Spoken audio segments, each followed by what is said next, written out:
back to the channel. And if you've seen two of my previous videos, you'll know just before Christmas my Tesla Model 3 long range broke down at Swansea University and wasn't going anywhere.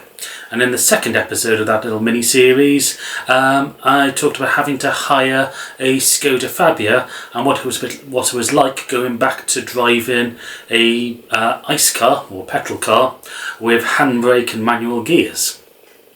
So in episode 3, the return of the Tesla, or it could be Revenge of the Tesla if you want to go for the more darker movies, especially the way that Elon Musk is behaving at the moment.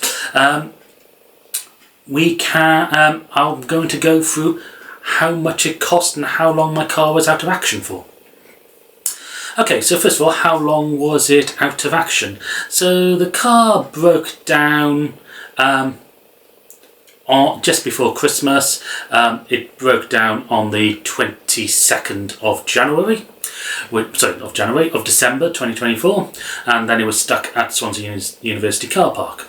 On the Friday after that, which was the 27th, that's when it was towed to Cardiff.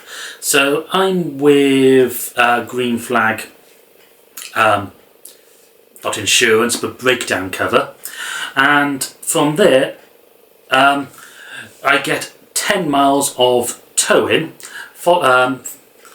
and then for every mile after that, I'm charged 5 miles to get it towed. So I had to pay Millbrook, car transport, I suppose, or breakdown transport, £180 to get it towed from Swansea to the service centre in Cardiff. And that breaks down because it's about 46 miles from Swansea to the service centre. I got covered for 10 of those miles, which is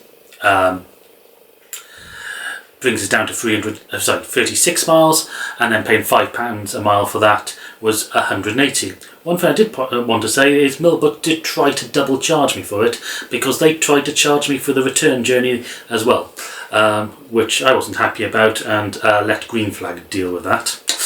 And then the other costs that I had initially for the car, before even getting the bill for the car, which I'll come to at the end of the video, hiring the Skoda Fabia. I did that from Eurocar, which is about 6 miles from where I live, so we had to get an Uber to go and pick that car up, so that was an additional £20.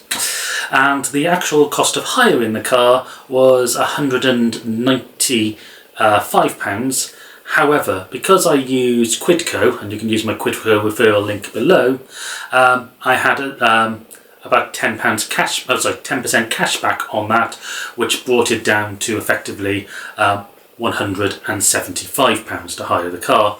And we had that car from the Monday before New Year's Day, so that was before New Year's Eve, so that was the 30th, and we kept hold of that car up until the Wednesday, or the first Wednesday in the new year, which I think was the 8th.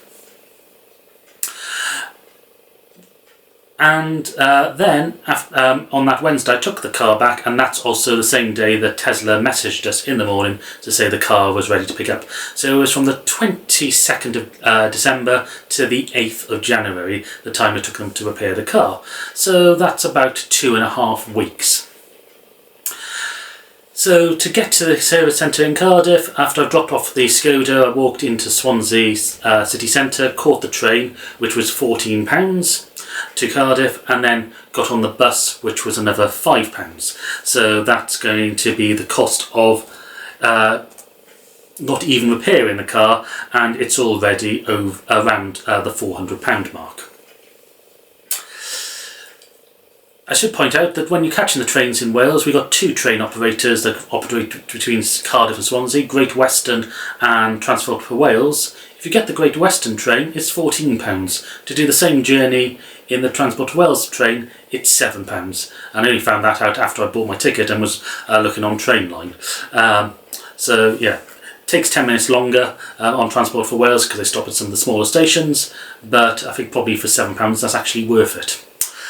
Okay, so now we come on to the cost of repairing the car. So I've got here the invoice for having all the work done on the car. So what was actually wrong with the car was something called the PCT heater or TPC heater had stopped working. And at the moment I can't get into the history of my Tesla results either. I had this open a minute ago. Let's try again.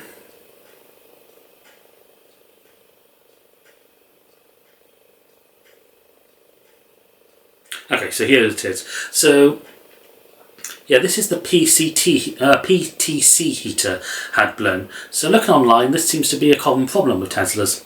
And from what I can see, this is the cabin heater. So this is what keeps your cabin up to temperature. So I have no idea why, when this blows, does it basically disconnect the main battery. And when the main battery disconnects, that means the 12 volt battery has nothing to charge on, so the 12 volt battery runs down as well. And if the 12 volt battery runs down to 0, it's effectively useless and can't be recharged.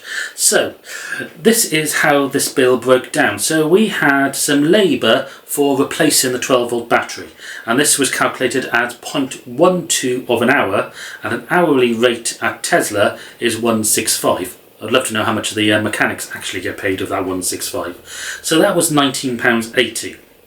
We then had to have a new battery, so that's a quantity of 1, and a new battery is £85.58.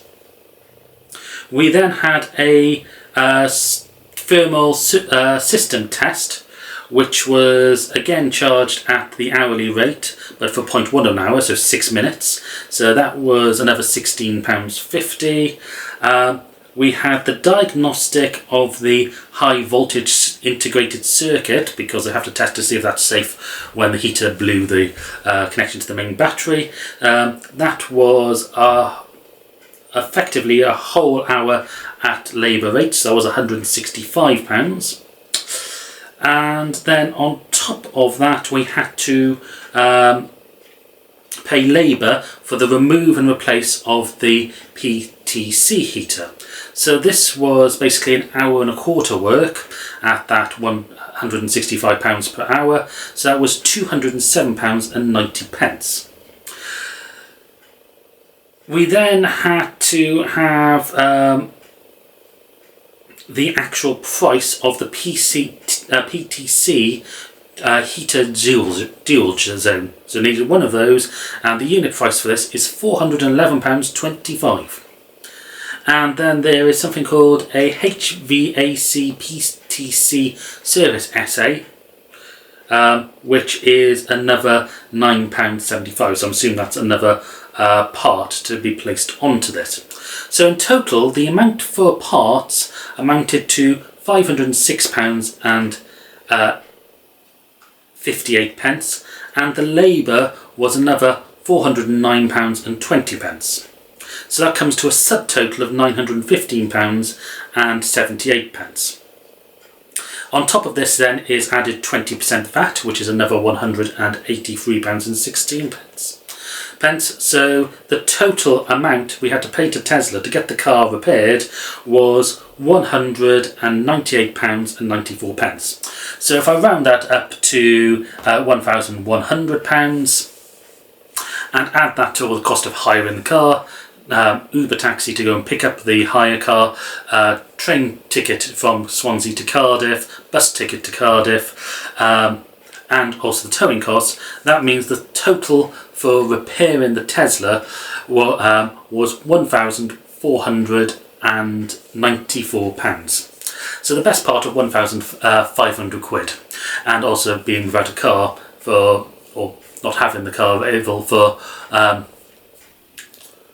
2.5 weeks. Yeah, so quite costly.